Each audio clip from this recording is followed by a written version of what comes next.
So how to collect? Sorry about that. It wouldn't record before. Okay. Oops. Well, there we go. We're back again. I've given it a subtitle of putting postcards in the picture. And originally I did call this a room and Zoom presentation because we were going to have people in the room as well as on Zoom, but I had to change that back to Zoom only. By way of an agenda, I'll cover off what a picture postcard is, or more what it is not. Brief look at early collecting in Australia.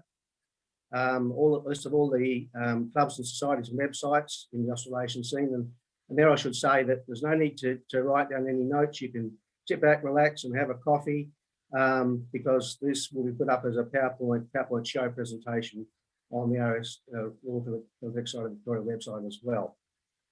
Choosing a subject or topic, and then where to go looking for cards on your chosen subject or topic. Look at collecting versus exhibiting, and there is quite a bit of a difference. The advent of exhibiting in Australia, where you can currently exhibit in the picture postcard class. It becoming an experimental class at the FIP level. Australian jurors qualified to judge. Now that's not by name, that's by number, and we'll compare it with other classes. The postcard exhibit classifications, look at judging criteria in detail. We're going to give a promotion for the Australasian Picture Postcard Challenge, and given time permitting, we'll look at the production methods and techniques with some examples, which is probably a presentation in itself. But I'll just get a thumbnail sketch of that, which is an area where a lot of exhibitors could gain more points. So what is a picture postcard? Well, probably more to the point, what is it not? Well, it's not a postal card, nor is it a maximum card. It has a picture on one side, which may or may not occupy the full area of the card. And on the back, it can be undivided or divided depending on its age. It's usually got a place for the postage stamp. It usually has the words postcard in English or in a foreign language. That's pretty much what a postcard is. Postal cards, of course, are postal stationery, but there are a classification of postal stationery that is a picture postcard because a lot of postal administrations issue prepaid picture postcards these days, which of course you can exhibit in the class. Now, why is it not moving on to the next slide? Not moving on to the next slide. Can anyone hear me? Yeah. Yep. Yeah. Hitting the arrow. It's not moving on. Okay. Here we go. Early collecting in Australia, just very briefly, commenced during the golden era, which was the late 1800s and early 1900s, because picture postcards were pretty cheap to buy and to post. Probably most of the lowest value stamps in a lot of countries' definitive sets were the postage rate for picture postcards. And that's for the postal historians where they pick up postal usage of the lower values. It was convenient for souvenirs of places visited. All classes of people thought they were popular. Major towns, and Adelaide's no exception, you could get same-day delivery. The story goes that a couple courting, he could send a postcard in the morning delivery to his sweetheart saying, meet you at such and such a place tonight, and she could reply in the afternoon mail. This is before the days of everyone having telephones. Postal administrations allowed for the private printing of picture postcards, and like a lot of letters being destroyed, being thrown away, more people tended to collect and keep the picture postcards. And I guess the postcard albums of the heyday, back in the early 1900s, became an early form of the modern coffee table book. In Australia, we're now served by quite a few specialist clubs and societies that cater for picture postcard collectors. We've got two in Victoria. The first one there is affiliated with the VPC. The second one currently is not.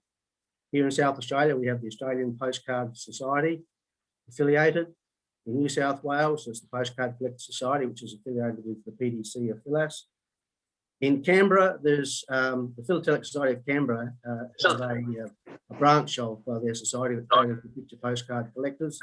and there's a section in their, what's the name of the magazine, Capital Philatelic, that has a section on picture postcards. So that's affiliated through the ACT, Philatelic Council. Queensland has a specialist card collectors society, which is also affiliated. WA, same, and theirs is now affiliated. So most of the states now have an affiliated club with their respective state councils. Tasmania, similar to the Philatelic Society of Canberra, is a society that caters for picture postcard collectors, and also mentions them in their magazine and on their website. And they're affiliated with the TPC. And then in New Zealand, there's a society which is quite active, affiliated with the New Zealand Philatelic Federation. Each of those clubs and societies has their own website. So they obviously appreciate the benefit of catching people on the World Wide Web. And they are in the same order as the clubs that were listed on the previous slide. So choosing a subject or topic. Well, you name a subject or topic and you'll find that it exists on a picture postcard. I've chosen some weird and wonderful topics over the years and never thought I'd get enough picture postcards to do a one frame, but given a bit of time and patience and surfing the net, I've been able to achieve that. So what interests you outside of mainstream philately? It could be, I guess, an adjunct to your mainstream philately subject or country. Could be postcards from a particular country that you collect the stamps from, or it could be another hobby that you've got an interest, whether it's gardening or bird watching or photography or something like that. You find something that is on a postcard that interests you. And then you've probably got a number of questions. Okay, I've chosen a subject and a topic. How can I find out what is available on that subject or topic? How expensive is this going to be? How quickly can I get the cards? Can I start with just one frame?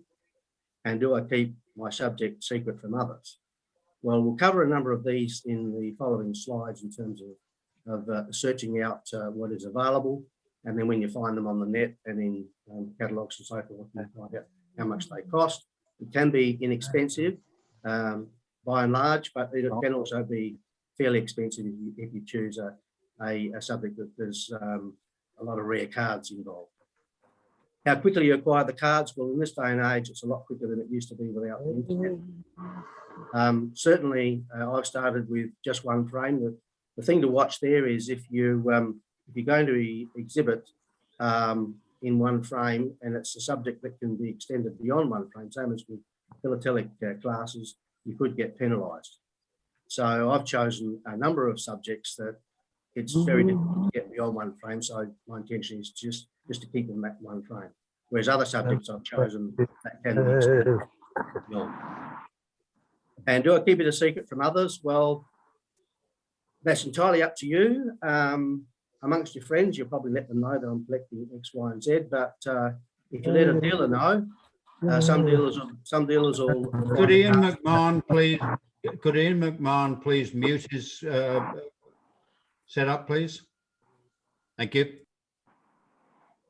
But an unscrupulous dealer, not that we've got any of those in Australia, if they know what you're collecting, you might find that the price suddenly starts going up. So that was entirely up to you whether you keep it a secret till you've got a good quantity of cards on your subject.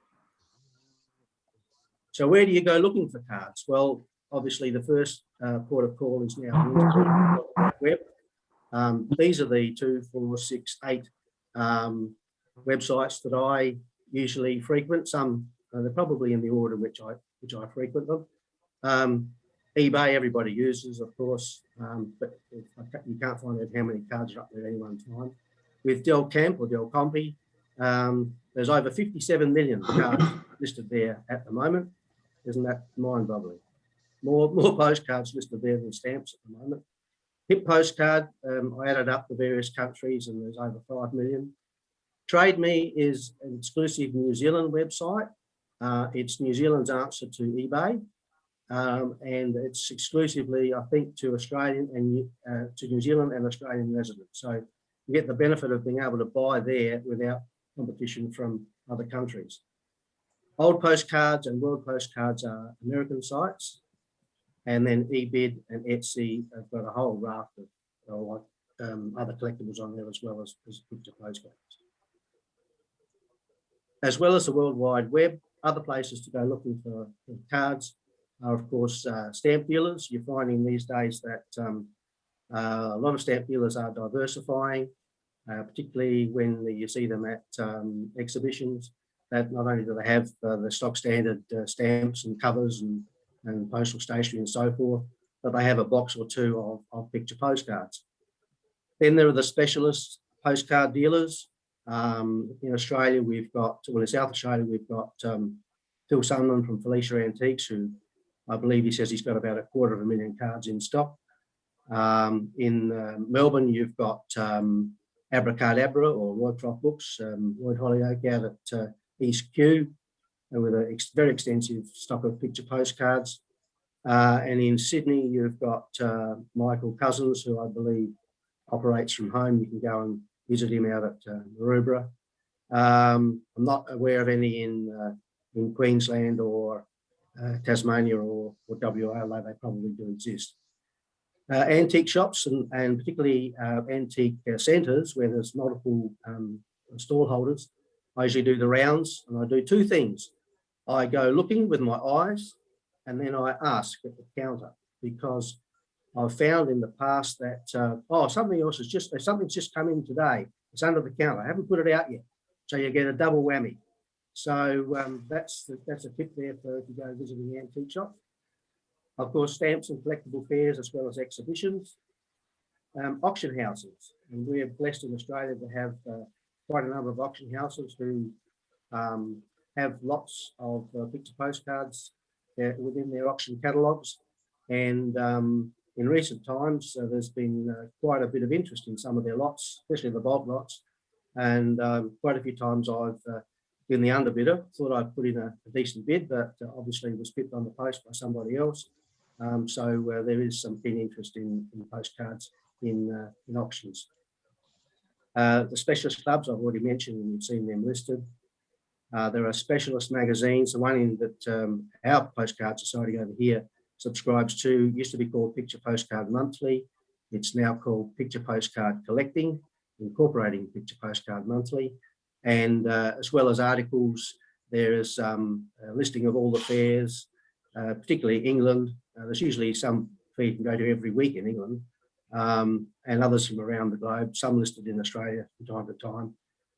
And then there's adverts from picture postcard dealers that frequent the fairs that you can write away to or email. And then, of course, swapping with other collectors.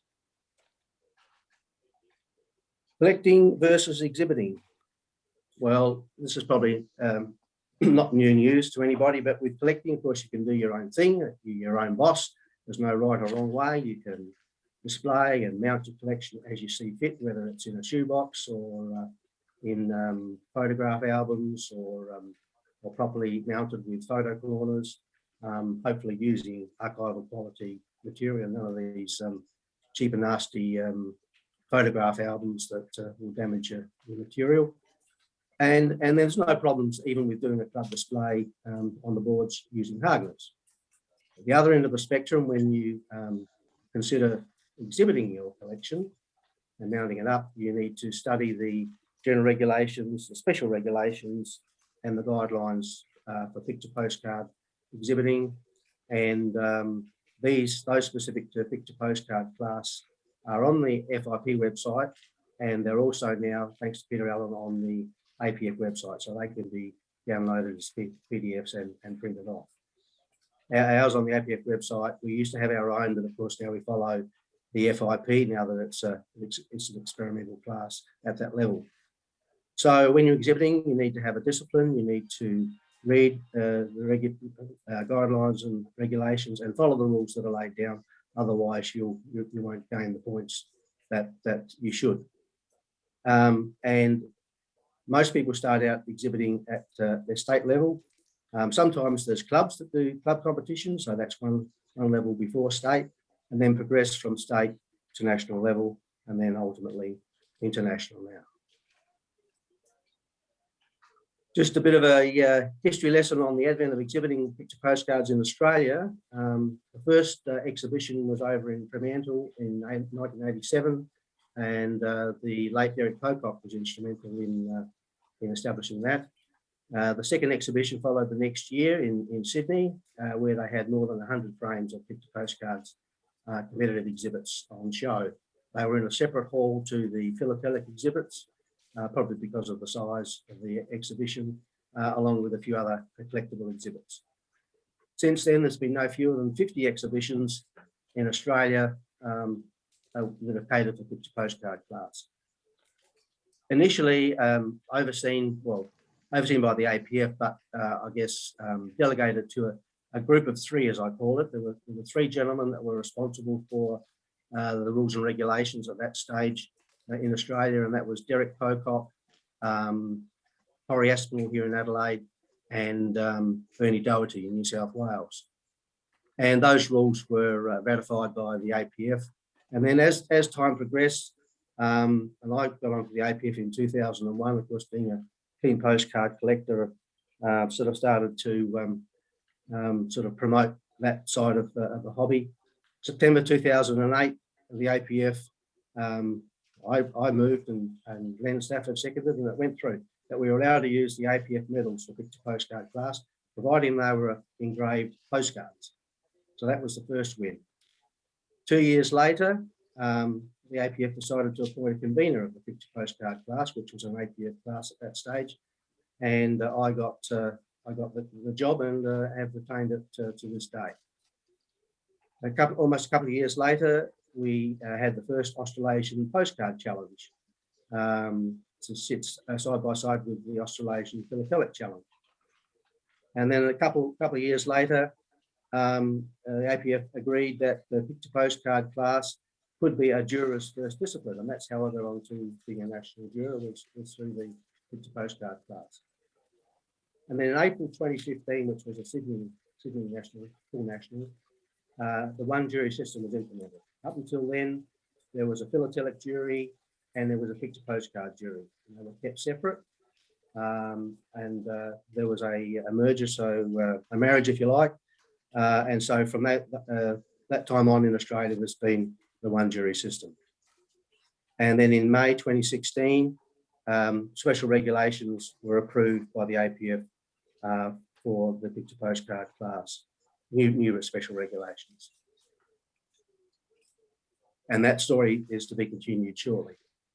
Where can you currently exhibit in the picture postcard class? So to the best of my knowledge, at national level around the world, subject to the class, of course, being included in the prospectus for the exhibition, is of course Australia, France, New Zealand, South Africa, Sweden, United Kingdom, United States. And there may be others, but they're the ones that I'm aware of, and I've exhibited in quite a few of those places. Internationally, the first exhibition that catered to picture postcard class was Finlandia 2017 in Tampere in Finland, and I was fortunate enough to be chosen as one of two national jurors to judge that FIBA exhibition, because of course there were no accredited and qualified FIP international judges at that stage. Finlandia was followed by China, and I was the Australian commissioner to China as it turned out, and I entered a 5-frame in China for the very first time at the international level. Singapore followed later that year, and I entered two 5-frames in Singapore, a second one that had qualified in Sydney that was on at the same time as the China show. And then my Singapore entry, which was 5 frames, was at a large for May level. It could go to 8, so I extended it to 8, put it into New Zealand 2020, and of course, that didn't happen because of COVID. It still hasn't been shown at 8 frames. London, which was 2020, is now scheduled for 2022, and I've got a 5-framer in there. Canada 2022 is having a international 1-frame exhibition of 400 1-frame entries, the first ever of its kind in the world, which is open to people that have qualified at national level at the May or above. Melbourne 2022 will cater for a picture postcard class.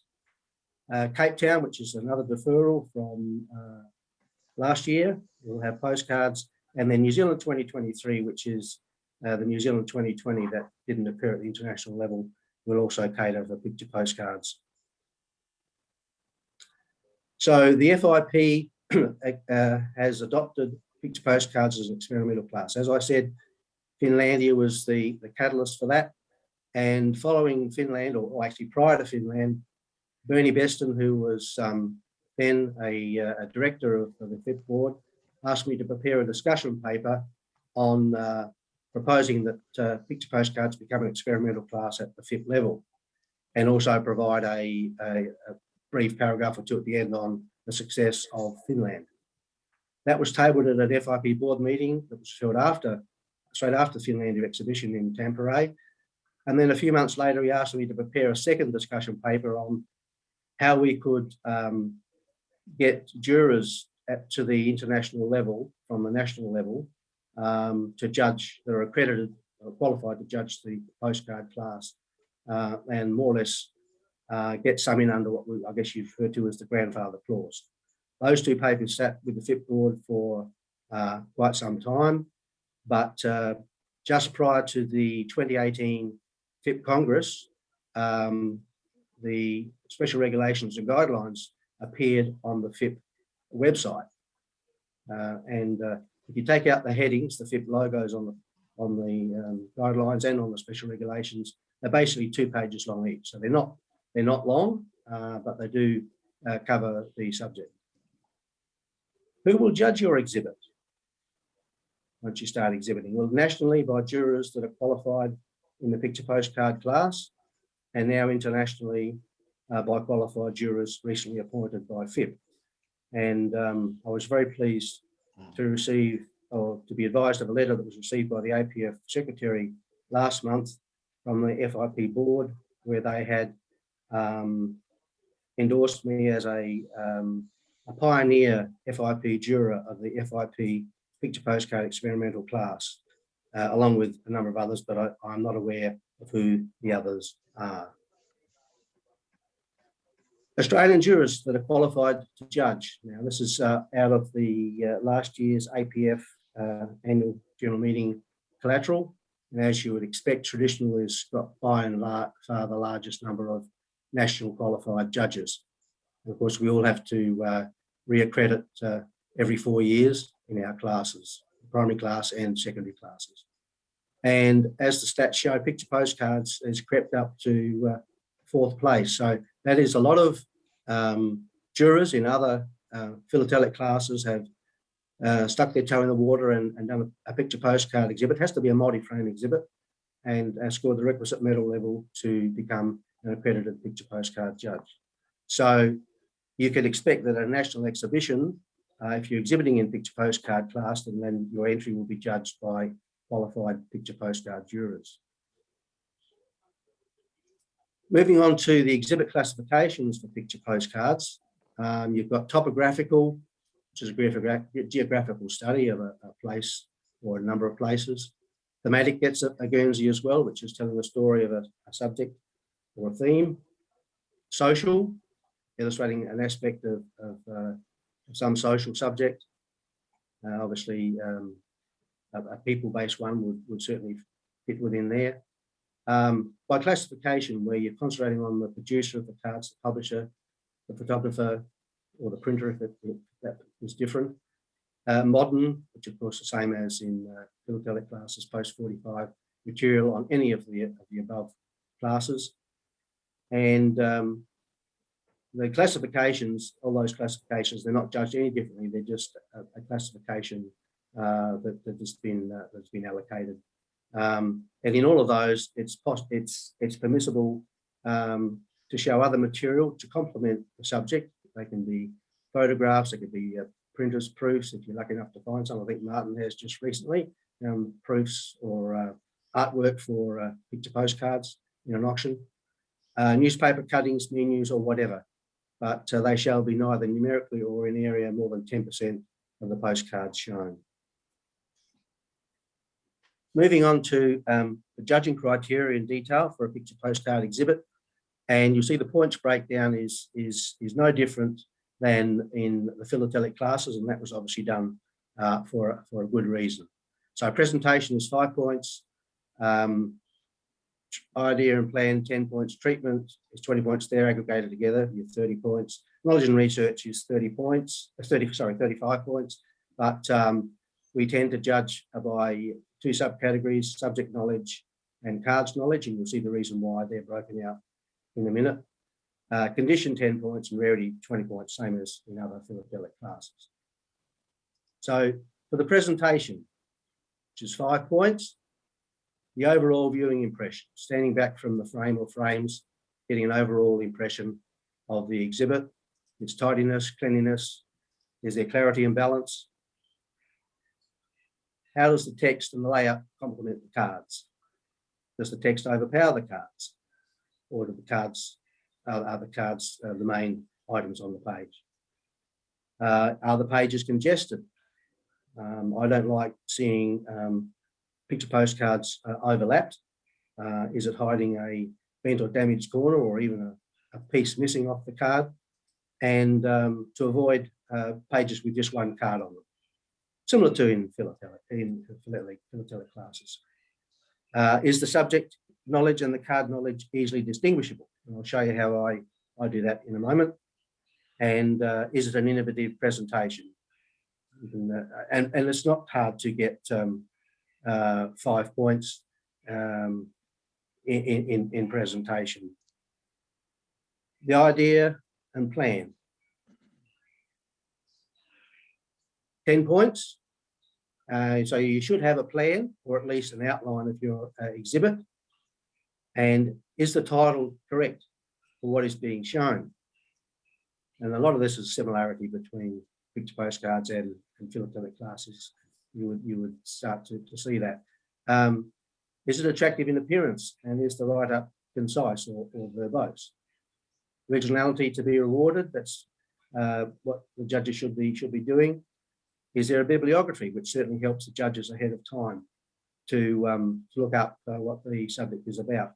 And there's nowhere near as many texts written on picture postcards as there is in the philatelic realm. So there's opportunity there for personal research, and if you've written an article and it's been published in a magazine, stick your name down in the bibliography as well. Remember, this is the exhibit shop window, so it's important. And the points for idea and plan are aggregated together under treatment on the critique sheet. They may or may not be separated out. It depends on the exhibition. In Australia, we're trying to get them separated out for the benefit of the exhibitor. I've just thrown in here a sample title page. It's one of mine from my Striker Light, which is basically all of the elements that we've just been speaking about. So this one's got a title, it's got a subtitle, it's then got 3 short paragraphs on the exhibit. In the first exhibit, I say this exhibit hopes to illuminate the reader on aspects of the match industry through picture postcards, pun intended. And then there's a very brief plan by frame, 1, 2, 3, 4, 5. And I've said I've got a deliberate typo there. Rare or scare cards, it should be rare or scarce cards. It was changed before I made it 8 frames. Is designated with a flaming match symbol. So you'll see there, I've put a flaming match symbol alongside of that item on the title page. Not usually a good idea to put a rare item on the title page because you won't get extra points for it, but that's not a picture postcard, so and it is a rare item, so I put the flaming match there. Rare items are to be highlighted in some way throughout the exhibit to give the judges your view on what's rare. Otherwise, judges are guessing as to what's rare and how they can score rarity.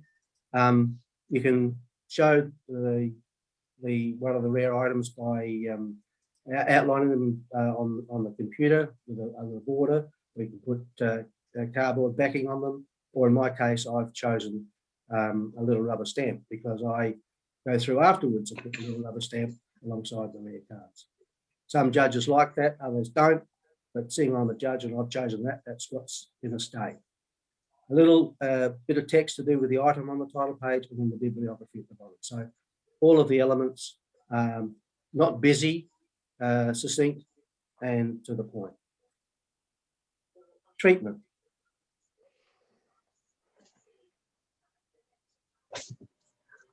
Oh yes, I did get a laugh. 20 points, overall structure of the exhibit. Is there a logical flow? Does it follow the plan or title page outline?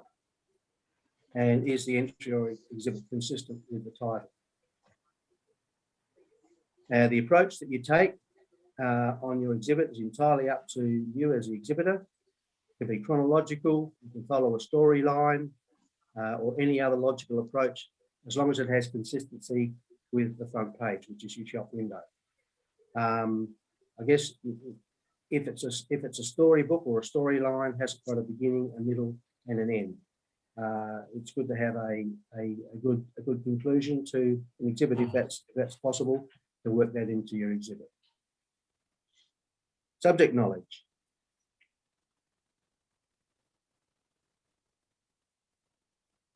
$15 points. Is there good knowledge of the subject evident throughout the exhibit? Is there evidence of any research on the topic? And let's reference back to the bibliography. Is the exhibitor's name mentioned there in terms of some original research? And will the judges learn something that they didn't know from your exhibit? Probably they will, because judges aren't expected to know everything. Do the cards chosen illustrate the topic? An important point to remember is that the exhibit in this is in picture postcard class is to be a picture book, not a book with pictures. In other words, the text is not to overpower the picture postcards themselves. The points for subject knowledge are included with cards knowledge under knowledge and research on the critique sheet.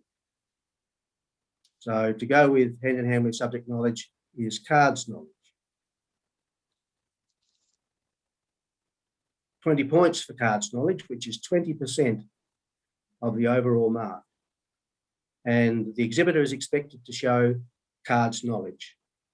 Now, some of the cards knowledge can be gleaned from the non-picture side of the card as to where it was printed. Sometimes it'll have the printing process, usually collar type cards will say so. It could be out of a series, which could have the publisher's name on it. So maybe even the photographer's name is on the front of the card or on the back. So there's all that knowledge that you need to put onto the page, which is obviously not visible from the back of the card. You don't need to show the back of the card. You might be able to find an issue date. If the card is postumely used, that might help. But you're not showing postmarks or postal usage. You're showing the picture side of the card in this class. You may be able to find out the number that was in the set. It may have come in an envelope as part of a set. And you may be able to find out how it was distributed. You may get access to a printer or publisher's archival records through a state library, or maybe even if the business is still in existence, they'll give you access to their records. But the one where a lot of exhibitors could gain more points is in the production method, the printing processes, methods and techniques, which we'll cover at the end of this presentation. Aim to include some original research, if at all possible. And as I said, this is an area where many exhibitors would score higher, possibly get themselves up a medal level, maybe even 2. Here's a sample page, just the top half of one of my pages out of my Hoboken Docks Fire exhibit. The title at the top, which is talking about 2 lots of piers in Hoboken opposite Manhattan. The top card is showing the Hamburg American line, and the bottom half of the page was showing a postcard from North Shepparton Lloyd piers. Now you'll see under the card, I've broken out the subject knowledge from the cards knowledge, and I've used a different font. I use Arial, and I use 11 point for the subject knowledge, and I use 10 point for the cards knowledge, and also put that in italics. You can use any font you like, but choose one that's easily readable by the judges. Don't choose a fancy font that's very hard for people to read. Otherwise, you'll have them offside to start with. So try and keep it succinct. I try and keep it to 3 lines so that there's enough room, doesn't crowd out the picture postcards, and usually 1 line for the cards on it. So you'll see there, it's a coloured photolithographic card, and I'll show you how we tell that in a moment. Undivided back, that's gleaned from the back of the card, as is Illustrated Postcard Company, New York, and also that it was printed in Germany. So the only bit that's not on the back of that card is the printing process, which is coloured photolitho. Condition. There's a good way of ruining a perfectly good picture postcard by cutting off the stamp. Obviously not one that you can exhibit. Somebody might try and get away with it by overlapping cards. That's why I say I don't like to see cards overlapped in exhibits. Condition. 10 points for condition. Choose the best possible condition that you can find given age and scarcity. Keep away from cards with stains or creases, or if they've been cut, just to get rid of some nastiness on one side, bent corners, pinholes, cards that have been in the sunlight, that sort of thing. Modern cards are expected to be in perfect condition if you're showing modern cards. And postal usage or writing on the front is permissible. Particularly, you'll see this on very early cards in the late 1800s, early 1900s, where the undivided back, you're only allowed to write the address on the back of the card, and you had to write your short text on the front. And indeed, particularly in France, you'd often see the stamp and the postmark on the picture side as well. As long as the writing is not smudged or detracts terribly from the visibility or the viewing impression of the card, you'll get away with that, and that's totally permissible. And all cards expected to be free of major faults. Right here in terms of points on classic material versus modern material, which are called the low-high.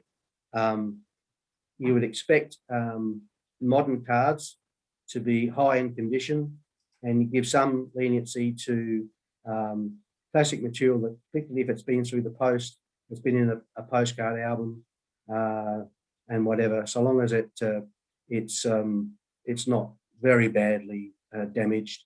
You give it a little bit of leniency, but try not to have grubby cards or anything like that.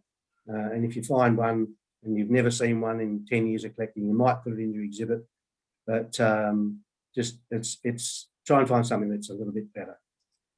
The points for condition are added in with rarity onto the critique sheet. So rarity.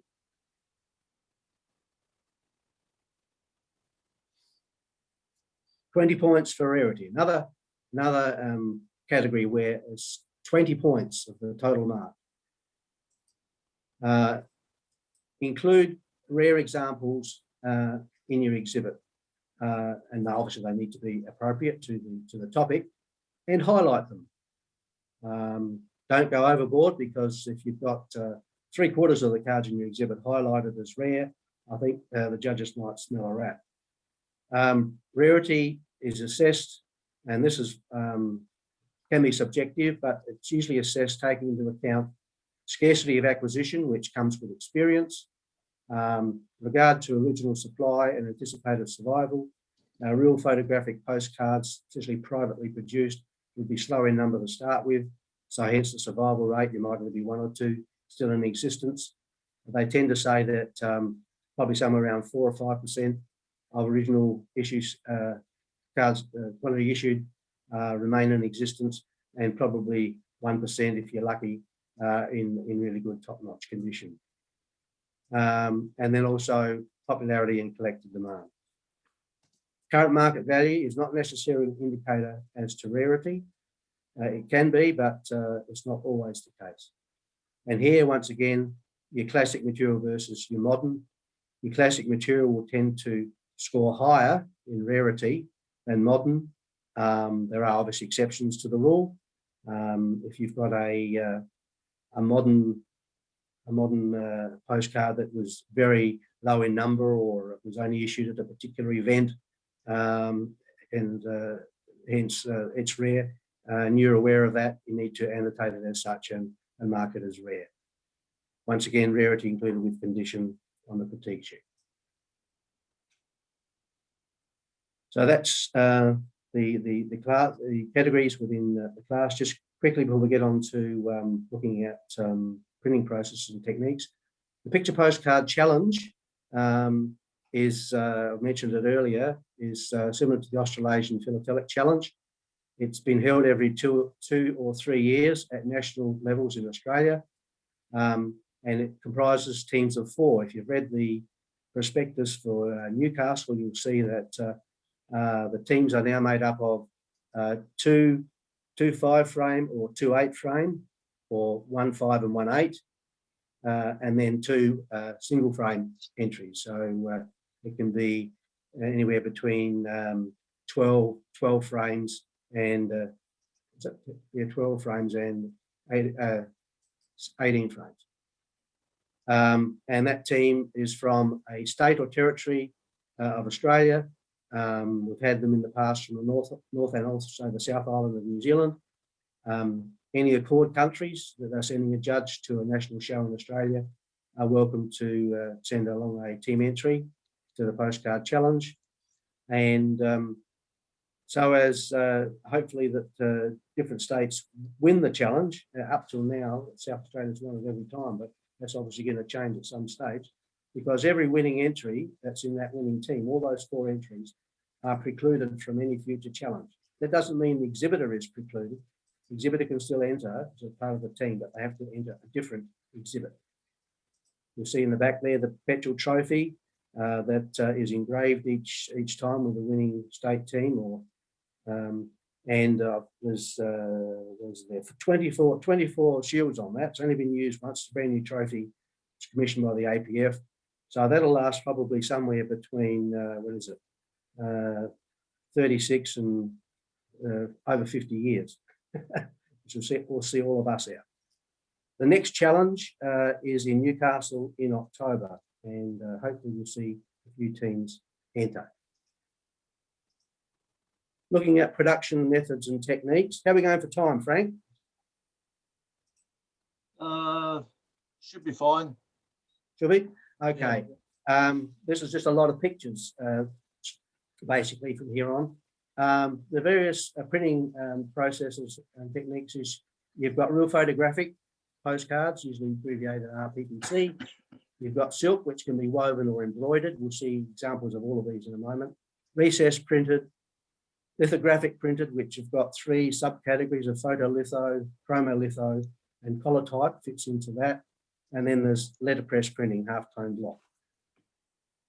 Start with the easy ones. Real photographic, I think everybody can identify a real photographic card, which has either come from a photographer, or indeed there are a lot of large series like the Rose Company, Valentine's, produced hundreds and hundreds, thousands probably, of real photographic postcards. So here's one, and then here's another one that has been colour tinted.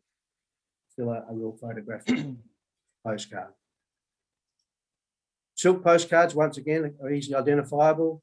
This one is a woven silk card. These tended to come out First World War, and that was when they were predominantly in use and sold to the soldiers. And a silk postcard which is embroidered, obviously a lot coarser detail than the woven. So they're the easy ones.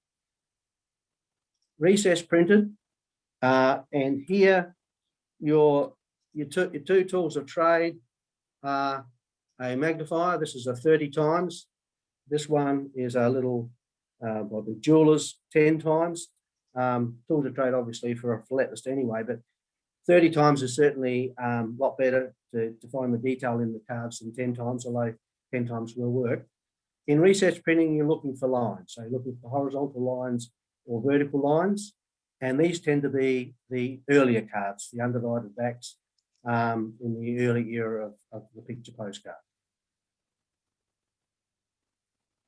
In the lithographic, you've got photolitho, and in this area, you're looking for dots. So when you look under the magnifier, you'll see that they're made up of thousands and thousands of tiny dots. Photolitho can be both color and black and white, whereas chromolitho, chromo actually means color, chromolitho has to be in color. And what you'll see around, and there's not necessarily over the whole area of the card, but in parts of the card, you'll see what's called stippling or blotching, where the dots are sort of merged together. And that's the easy way to tell a chromolithographic card. Collotype, even under magnification, you won't see the dots because they're so tightly packed together. But fortunately, a lot of the producers put collotype on the back of their cards, not all of them. But if you can't see the dots and it's not real photographic, then you can probably bet that it's collotype. And once again, collotype received hand tinting along the way as well. So once again, here you would say a hand tinted collotype postcard and printed by, if you've got the details. This one would have been by Taylor, Donald Taylor and Sons of Adelaide. And the letterpress halftone block, this is quite easy to see with quite large dots. And these are predominantly black and white. I don't think I've ever annotated one that's been in colour. And this one's from publisher in Mount Gambier. So that's the end of the presentation. And shall I switch this back off this now? Yep. Right. Stop share. Here we go. And it's over to you, John. You're muted, John. Unmute yourself, John.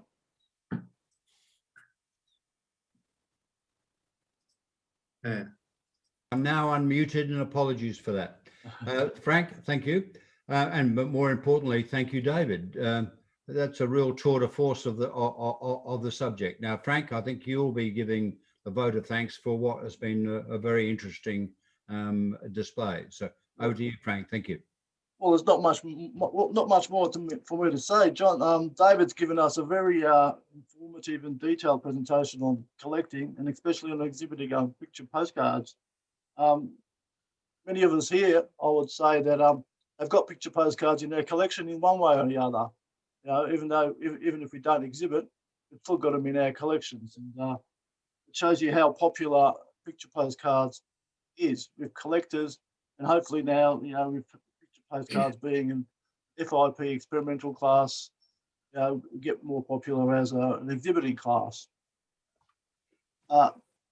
As David said, we can collect picture postcards in many ways, you know, and there's no boundaries. You can collect geographically, towns, cities, a certain area. I've got a particular interest in, I collect picture postcards of Portland in Victoria. Now, people will say, why Portland? Well, I met my wife in Portland, and we got a holiday house in Portland, so I don't know if that's good or bad. Now, David has gone into great detail in all the aspects of exhibiting picture postcards. You know, he's gone into detail of the presentation, plan, treatment, knowledge and research, condition and rarity.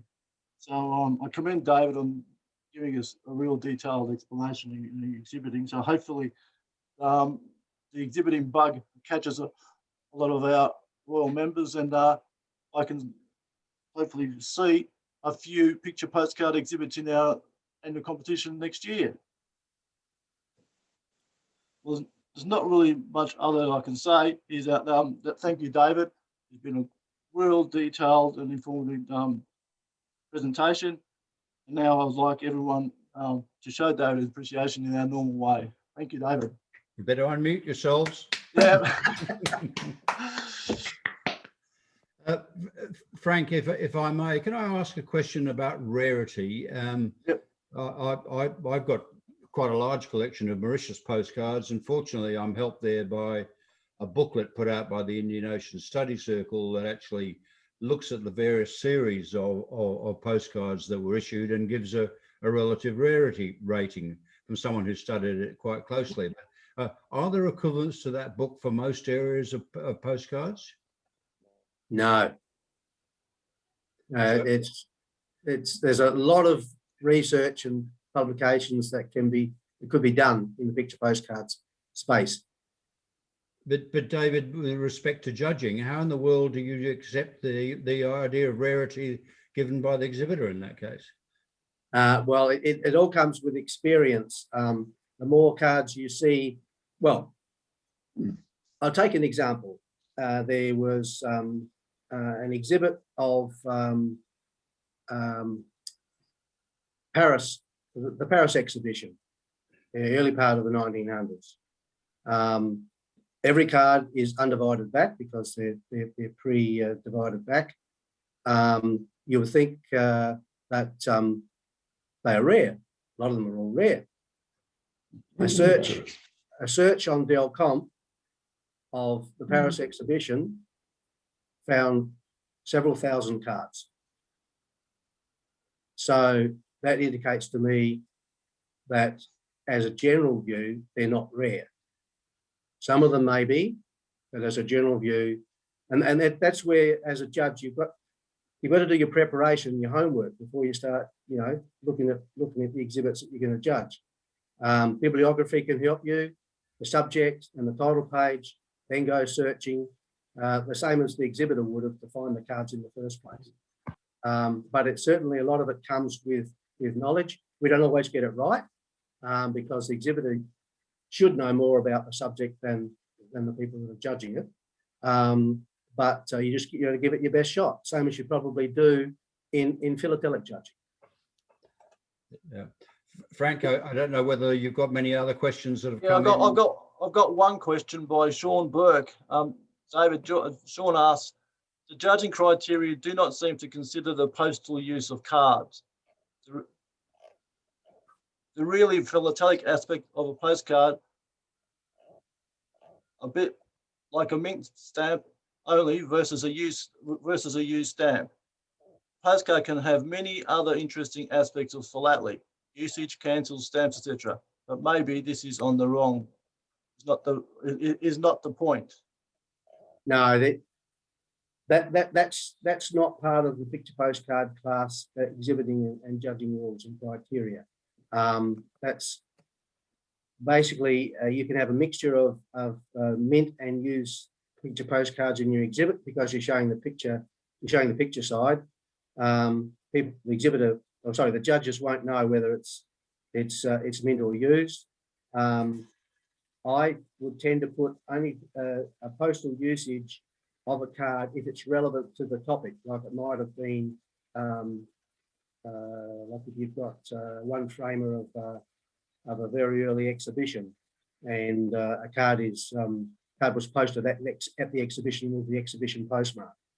You might mention that in the annotation, but by and large, you're not concentrating or talking about the stamps, the postmarks, the non-picture postcard side. You're concentrating solely on the picture side. Frank, I have a question, if I may. Yes, Graham, go. I have two postcards, David, that are not picture postcards, but they have a picture on the face because they have stamps. In 1901 they had the stamps cut and formed into a picture of a lady or a gent, and there's a name given for that type of product, and I've been looking everywhere to find out the name. I wonder if you know what it is. I have read it once. Is that decoupage? It's like decoupage, but that isn't the word I'm looking for. Yeah, perfect example. It's a picture. It's on the non-postage side of the card. You can exhibit that, no problem whatsoever. Good, thank you. One comment. When I was back in the 1970s, I was in the I've been in the printing trade all my life, and I used to do letterpress copper four colour, and some of it was postcards. But in the with the postcards done in Melbourne, to get them through cheaper was to cut out the black plate. So you do a three colour. Three colours, but we changed the colour of the blue to a darker blue to counteract against the black, to save the costs of the plates, because the plates were all done in copper in those days. I actually have got a set down my garage of that era. Just one comment about. Yeah, well, I mean, if you can identify those and say that on your exhibit, that's getting you, that's knowledge, that's getting you extra points. It was done at a place called Renwick Pride, which is a very old printers in the city. Anything else, Frank? No, there's no more questions. In which case, David, again, thank you very much indeed for that presentation. It's a subject I've got, as I mentioned, quite an accumulation of Mauritius cards, and I have them also of British Central Africa and Iceland, and I thoroughly enjoy them. I think they add a background to my philatelic interests in the mailing, because they show topography, they give you a lot about weather, they tell you about ports, etc. So they are a very important part of more general collecting, even if you don't go into the specialist side. But thank you for giving us that overview of the specialist side of postcard collecting. Thank you very much indeed. Thank you, David. My pleasure. Just as an aside, if you want to go onto the net in the next, I'll be there for the next few weeks at least, SAVPEX, which is the South African Virtual Philatelic Exhibition, which is a one framer, has got must be over 60 entries out there at the moment. I think, Frank, you're a judge, is that right? Yes, yeah, I am. So is Peter. I am Peter, right. I went looking the other day. There's 6 picture postcard entries up there, from one from Australia, which is mine, 3 from Canada, and 1 from South Africa, and 1 from Portugal, I think it is. So there's 6 one framers you can go and have a look at if you like, as well as all the philatelic ones as well. Thank you, David. I think, Frank, we just go into a few mechanical issues before we close the meeting. Is that right, Frank? Yeah, there's nothing else that I've got to say. Well, we've got announcements. We've got a lunch coming up for 50 members, one of whom is sitting on my screen at the top centre, and that's Kenneth Scudder from last year, as it happens. Ken, last week, had one of a birthday, which was a very auspicious one in both China and Japan. So, Ken, we look forward to your 50-year anniversary. The lunch is on the 23rd of August. And if people could advise Bill Clark if they would like to attend, it'll be at the Riversdale Golf Club, where we've met before. So it'll be for Ken. John Trowbridge, we hope to attend. Sadly, Tim Morgan, I don't believe, is in good shape, so I don't think he'll be attending. But we'll also be recognising Rod Perry. He would have been 50 years a member this year, but sadly, as we know, is no longer with us. But his family is going to be represented by his son and daughter. So we'll be recognising Rod. There's the Bourse on the 18th of September. More about that later on, but don't forget the opportunity to sell your own material, either by auction. I think we're still going to have an auction. Yeah, we're still going to have an auction, yes. But there will be a table at fixed price where members can put their fixed price items out, and we hope to sell them for them. My advice to them is the more varied the material, the more success you're likely to have. The idea of 10 or 20 items of a very specialist area last year didn't go terribly well. It was just those miscellaneous bits and pieces that went well. So that's a word to the wise. Council nominations are due by the Secretary by the 19th of August, our normal philatelic meeting in August.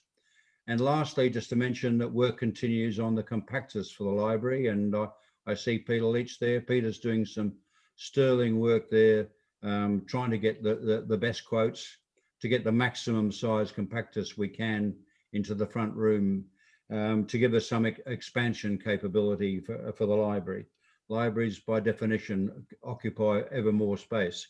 And that's mainly courtesy of Marjorie Crawford's very generous donation in her bequest.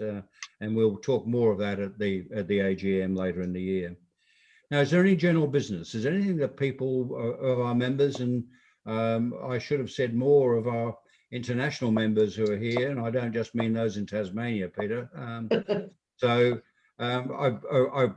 to see Colin Hoffman again, and Ian Gregg, a very regular feature, along with his elephant on our screen. Or is he gone? Actually, I can't see him. Oh, there he is. He's still there.